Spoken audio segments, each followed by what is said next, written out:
right, good morning. I'm Gino Rofero. I'm the CEO of SaferWatch. Thank you for being with us this morning. Probably some of you went to the general session, so some of this will be repetitive, but happy to answer any questions at the end. We have some of my team members here. We have Captain Mike Riggio, a retired captain from the Broward Sheriff's Office, who ran the Real-Time Crime Center, who's now helping with SaferWatch. And we have Jason from Centric, some of our team here. So real quick, give you some background on SaferWatch. We actually started after the Pulse nightclub shooting in Orlando, Florida, where 49 people were tragically murdered. That's where we came up with the idea for SaferWatch, being able to bridge the gap between information that people have and the information that people share with local law enforcement. To date, we've actually helped to stop and prevent over 13 planned school shootings, where those tips have come into our platform, and we've been able to help stop and mitigate those threats. So that's something that we're very proud of. Unfortunately, Parkland happened in our backyard, where 17 people were murdered, and we focused a lot on building our technology around school safety and how do we help to protect schools. To date, very proud in the state of Florida, we are the leader here in schools with school safety, protecting over 2,300 public and private schools that directly connect back to local law enforcement. So we're not just a panic button that helps the school side. We also have a software that lives in the 911 centers and lives in the operations centers for law enforcement. So we provide services to over 110 law enforcement agencies here in the state of Florida, a lot of them being sheriff's departments. And we have over 250,000 people a day using our platform here in the state alone. Our headquarters is right down the street, right here on 95 in Cypress Creek Boulevard here in Fort Lauderdale. We already have a couple of sheriffs that want to take a tour, so we're happy to set that up for you. Recently, we built and developed our own 24/7, 365 operations center. This is to help support our customers, everything from incoming tips, incoming panic alarms, to actually just different intel collection that we'll do. We'll package it up and send it to our customers. So sort of supplementing some of your operations that you may already have in place, or if you don't run a 24/7 operation, we can actually do supplemental hours for you. We do camera monitoring, real-time alerts that come into our center, and then we can package it up and send it to our customers. One of the things we pride ourselves on is partnering with law enforcement. We have over 20 retired law enforcement executives that work for SaferWatch or on our public safety team. So I always joke around and say, when you're about to retire, give us a call. But in all seriousness, we have different law enforcement spread out throughout the country that we work closely with, so our customers can actually call into their own law enforcement only line. This is here in Broward County. As I like to say, we don't just sell products and services. We actually partner with our customers. So in addition to just selling our products, we actually then take the extra step and think about how can we market, how can we help to promote our customers, and we work closely with the sheriffs. So this is an example of SaferWatch being on different fleets, being on different posters, really incorporating the SaferWatch message into your community, right? You always talk about community policing. How do we bridge the gap between community and police? We like to believe SaferWatch plays an important role in that as a tool that citizens can connect directly with SaferWatch, send information to law enforcement. Very briefly, in addition to law enforcement and education, which are our two biggest sectors, we cover over 12 different industries and businesses, 6,000 locations throughout the country currently utilizing SaferWatch. We do a lot as a company. Obviously can't cover all that today, but everything from suspicious activity reporting, panic alarms, mass notifications, how are you sending out alerts to the community, how is the community connecting directly with you, incident management, and our live streaming video and 911. This I'll cover really quick. So everything that gets submitted on SaferWatch gets funneled directly to local law enforcement. So we have all these different social media platforms that exist. Of course, people send information on there, but this is a platform that was developed from scratch to send information directly to local law enforcement. Every city, every county can kind of customize different tip options, different issues that they have in their community. So you can kind of target the messaging around, if it's drug issues, if it's car break-ins, if it's, domestic abuse, whatever the situations are, you can sort of customize campaigns around different issues that are happening. This is something that we're proud of. This is a statewide tip line that we actually provide the technology for, but we're also have humans behind it doing the collection. So this is the state of Hawaii that we do the entire crime tip line for the state of Hawaii. when you call in or text in that's actually going to our people, we collect that intelligence, package it up, and send it to our customers. So we provide the phone numbers, the tip lines, the technology behind it. So some of the agencies are not big enough or able to provide those services 24/7. We can provide that intel collection. Just a couple examples, but to just give you an idea, the tips coming in from a SaferWatch, we're responsible for more than 20,000 law enforcement investigations a year. So it's something that we're very proud of, that we've helped to play a small role in helping to stop bad guys and getting guys off the streets. We also, it's not just about collecting tips, right? It's about creating that community engagement. So we have a platform that allows you to send out alerts in real time to the community, and that's what creates that network effect where the more information you put out, the more intel you get back. We also have our mobile panic alert system. So this is something that's used in schools, in businesses, in judges, that can actually be connected back to your operations center. And we offer a variety of different options. So it's not just a mobile application. We have panic alarms that go underneath desks. We have a wearable option that's becoming more and more popular these days. And then yesterday, you guys heard me talk about this. This is our LTE panic button. This is sort of like our main product that we're most proud of is the LTE capability. So what this does is you can hand this out to different people, elected officials, judges, victims of crime. And really what makes it unique is that when you press it, we know exactly where you are. We have your GPS location, but then it actually has two-way communication. So when you have a panic alarm going off, the number one thing is, well, what's going on, right?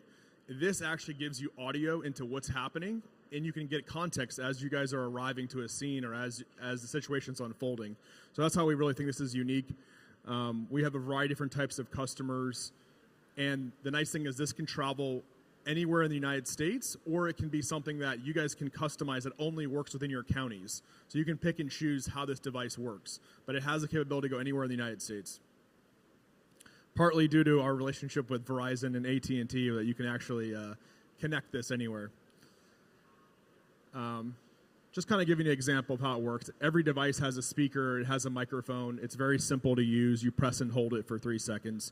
So think about this on a county level. We have some counties even giving it out to bus drivers, code enforcement, really anyone that you can't give a radio to, you can give this to. It's pretty inexpensive. It ranges from $600 to $800 a year per device. So pretty affordable to be able to distribute to a lot of people. We also have our live streaming video capabilities. I'm sure some of you guys have seen this before, but this is in 911 centers right here in Broward County. If you were to call 911 right now, they can actually text you a link using our software. You don't have to have SaferWatch. You can just be calling 911, and that actually will live stream video from the caller's phone directly to the 911 operators. So you can use this in your operations center. You can use this for investigations. You can text out a link and actually live stream what's happening back to your center. All of it's recorded. We also have, sexual predator alerts that we put out. So this is an example. The sheriff's office uses our platform for that. And I just wanted to highlight that we're very platform agnostic. So we integrate with over 70 different companies. So when we come into your agencies, our goal is not to try to replace what you have; it's to integrate to what you're doing. And that's one of our big keys is to partner with existing technologies, existing companies. So today we already have over 70 different partnerships. And this is now transitioning. I'm going to bring up one of our partners. So I think it's become very well known the different threats around drones and the increase in drones. The threats around drones are going to continue to increase. What is law enforcement going to do in terms of being notified when there's a drone, and then ultimately, what are you going to be doing to mitigate and send these drones down to the ground? So we partnered with Centrix as a company that helps provide the technology in Israel today to actually be notified when there's a drone in the airspace. We're seeing this happen a lot in prisons, but also just in everyday environments. We're seeing more and more drone threats. So I'll turn it over now to Jason from Centrix to talk about this. Thanks, Gino. Appreciate it. My name is Jason Hammond, Senior Account Manager for Centrix Counter UAS Solutions. So what Centrix provides is a simple, effective, and proven method to detect, track, identify, and mitigate or take over threatening drones. Just a couple of days ago, Louisiana's Governor Jeff Landry signed a law called the We Will Act that authorizes state and local agencies in the state of Louisiana to interdict and disable drones if they're causing a credible public safety threat. And so this is just an indication that there is a need to deal with the threat of drones in a number of different environments. And this is a state that's looking to take the lead in pushing for local law enforcement, state-level law enforcement, to be able to take some action on that. Right now, only federal agencies like the DOJ, DOD, DOE, and the DHS are authorized to actually take over drones. But there's clearly a need, and the state of Louisiana is looking to take some action on that. So we're trying to provide solutions that will enable agencies to have a portable, relatively affordable, and very effective solution to address that threat. Here we go. So just a little bit about Centrix. We were founded in 2017, but we've been delivering systems to our customers since 2022. We have about 100 employees. It's a global company. Product is made in Israel and has been effectively tested in Israel for a number of years now. But we've been starting to branch out beyond Europe and the Middle East and starting to get a footprint in the U.S. as well and in Canada. The solution is powered by what we consider to be the best research team when it comes to understanding how drone protocols work and how to manipulate them. Our solution has been deployed in 6 continents, over 20 countries. We've got over 200 systems actively in use today throughout the world. You can see there's a number of different markets where we operate, everything from military and specialized units, but all the way to border protection, protecting critical infrastructure and prisons as well.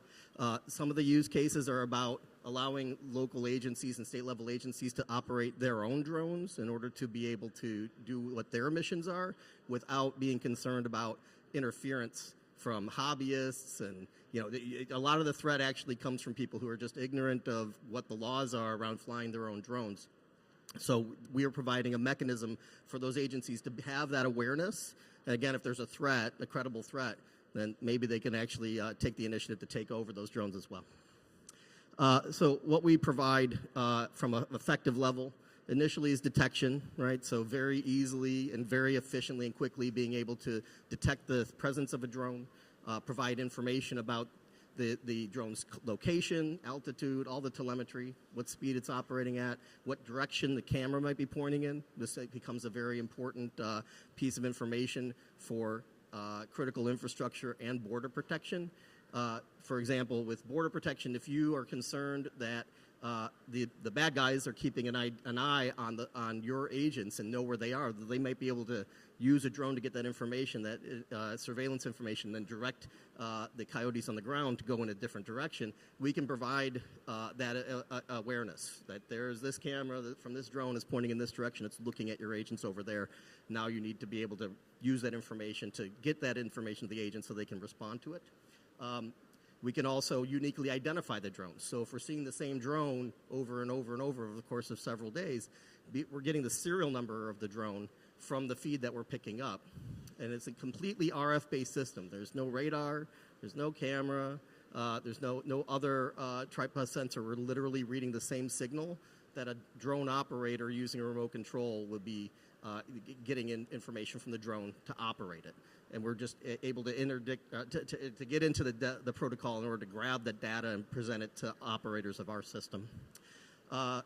So once we become aware, and the fact that we don't rely on line of sight, it's not a visual system, so we can operate very easily at night. We can operate in any weather condition as well. It's an IP67 rated system, which means that it can deal with weather, water, dust, without having to worry about it being disabled. Once we have that information, we can track the movement of the drone. As I mentioned, track the camera direction. We can even provide information about where the operator is located and where the home location of the drone, where it was launched from. We can identify, again, uniquely using the serial number. And then when the requirement is there, we can take over the drone and safely land it in a location of our choosing or the operator's choosing.